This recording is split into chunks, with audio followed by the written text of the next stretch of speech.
Now let's consider that we have a condition such as this one, as you can see in the figure.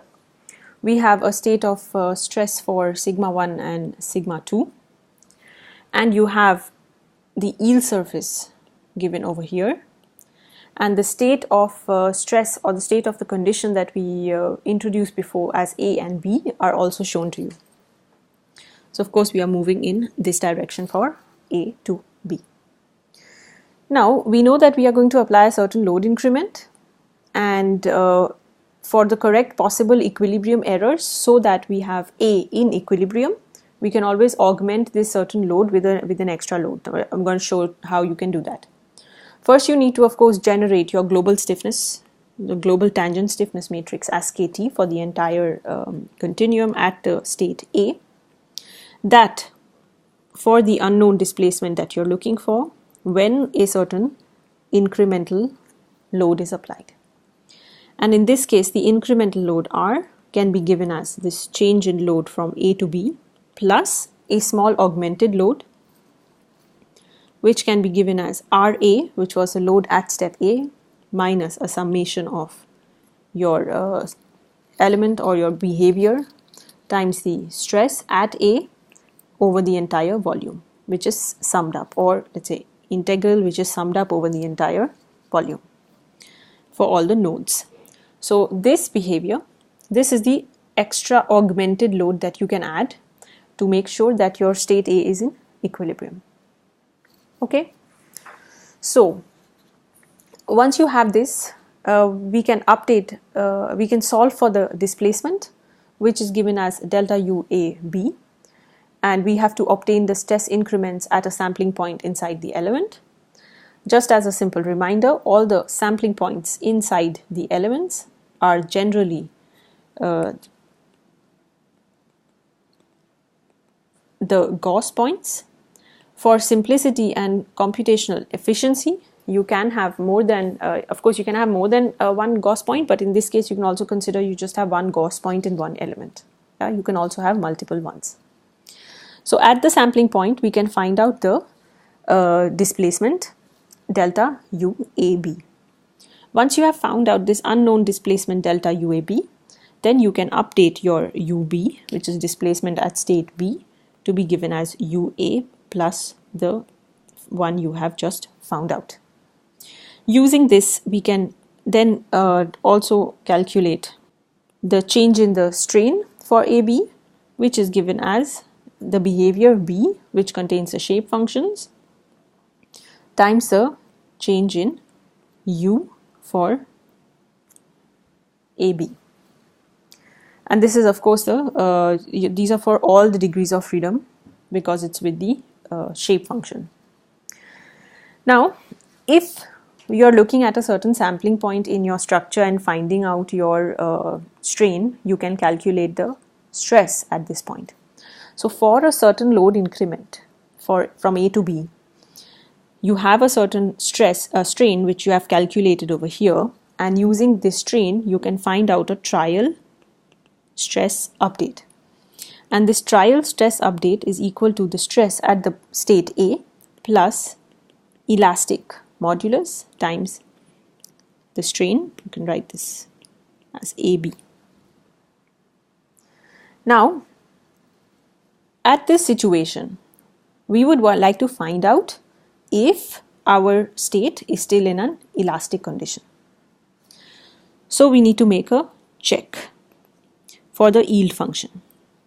Let's say that now we have a yield function which is also related to a trial function, so that's a F trial. We need to check if F trial is less than 0. Then we are remaining in an elastic state. Okay, so of course if this is true, then sigma trial will be equal to sigma B, which is what we were looking for, and everything is good.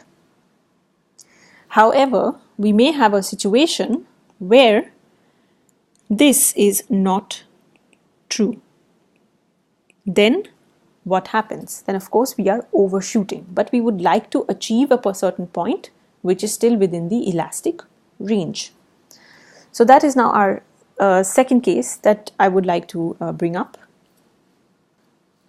So let's look at this problem now in another way, that if we are going to start from state A and we do a small load increment as shown before as delta RAB, then we may be overshooting to a certain point B as shown here in this image, which means that we have gone beyond the yield surface.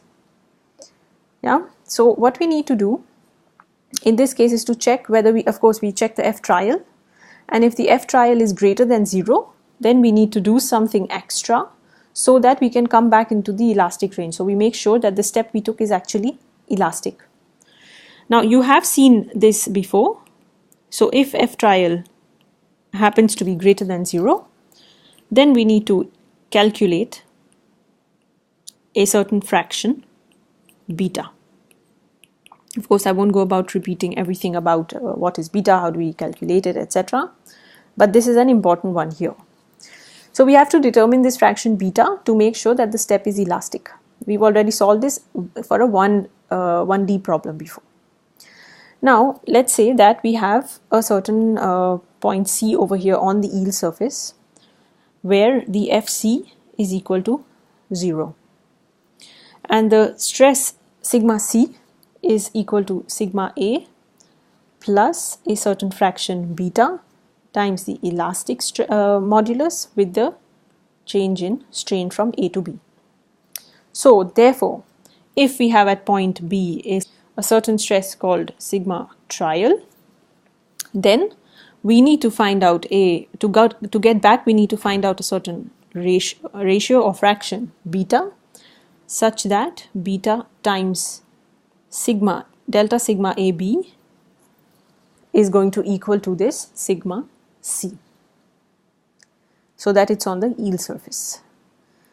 So we remember that beta could be defined as FA by FA minus F of the next point, which is in this case the F trial or the FC, and that is given as the first increment of beta.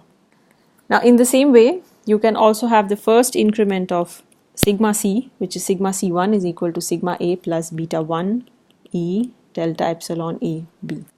So if you look at this problem now, it looks like an iterative problem, which now should give you an idea that by making use of a good solution method, which is nonlinear, we should be able to solve this problem by means of using the relations for incremental iterations over here, for change in beta for beta I for the ith increment, so that you can get your stress sigma C for the ith increment to come closer and closer to the most accurate solution. And this can now be solved by making use of a simple solver such as the Newton-Raphson method or the secant method, also as part of a modified Newton-Raphson method, to be able to get to an accurate solution. So this is therefore solved by means of an incremental method.